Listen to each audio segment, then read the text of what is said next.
picked up this clean 2013 CRF110. Even though it has low hours, it was bogging, hesitating. It wouldn't even stay idling. You had to give it gas. So what I did was I took the carb off.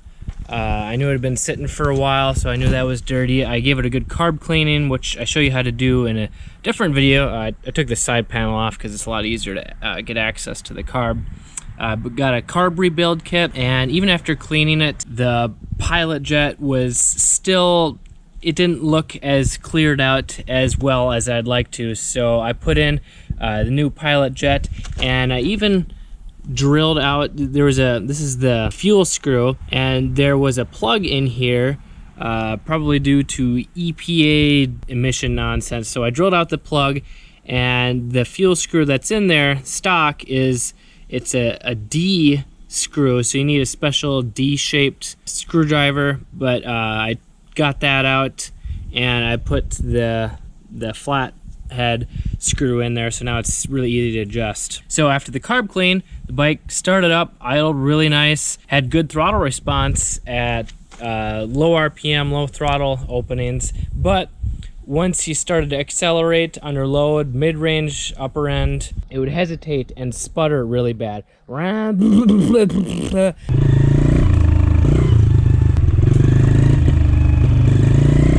My first thought is that the air filter is clogged up, because if it's not getting enough air in, then it can't properly mix with the fuel. So it has a rich fuel mixture causing it to sputter. So I'll check that first, and if not, it could just be old gas. And when you have old gas, it doesn't run as well because it breaks down, it doesn't burn as efficiently, and there's more water in the fuel. Because if there's ethanol in the fuel, that soaks up the water, the humidity in the air, and that's what causes your bike to not run as well, and the carb to get clogged quicker. Well, here's the air box, and yep, the air filter is definitely dirty.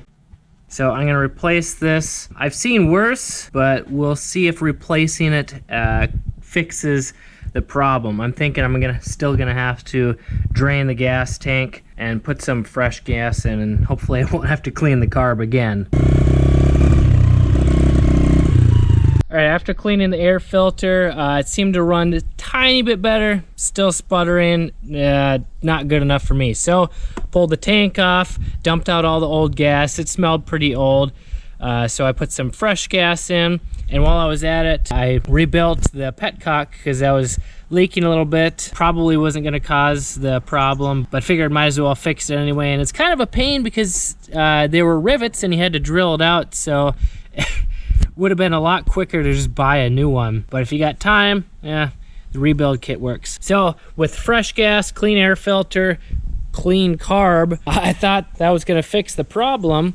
And it did run better, and the more I ran it, I kind of held it wide open for a little bit, and it got a little bit better, but it just wasn't good enough for me. I like perfect throttle response all throughout the RPM range.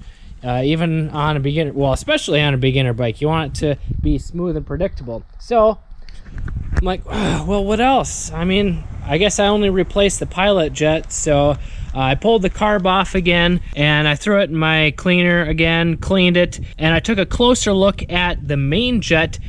And although it was easy to see through because it's bigger than the pilot jet, there was still a little bit of crud kind of coated on there, just the old gas varnish that just sticks on there really well. It's not much, but it's just enough to block the flow, so it's not flowing 100% of what it normally would. So I used the rebuild kit and replaced the main jet. I also replaced the stock needle, which is not adjustable, with one that is adjustable, even though it has a slightly different taper at the end. I just put it in the middle clip position, put it all back together, started it up, and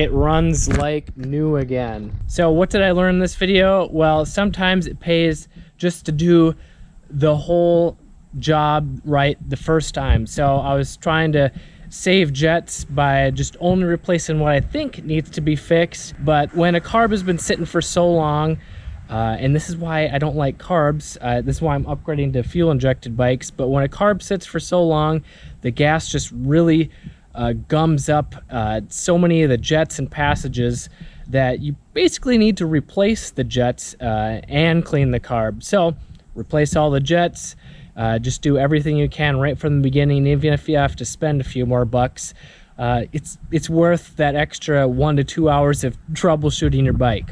So if you find this helpful, share it with a friend. Let me know what you think. And if you want some riding tips, check out my videos here. This is Kelly Fager from Motocross Hideout. Learn more, ride more.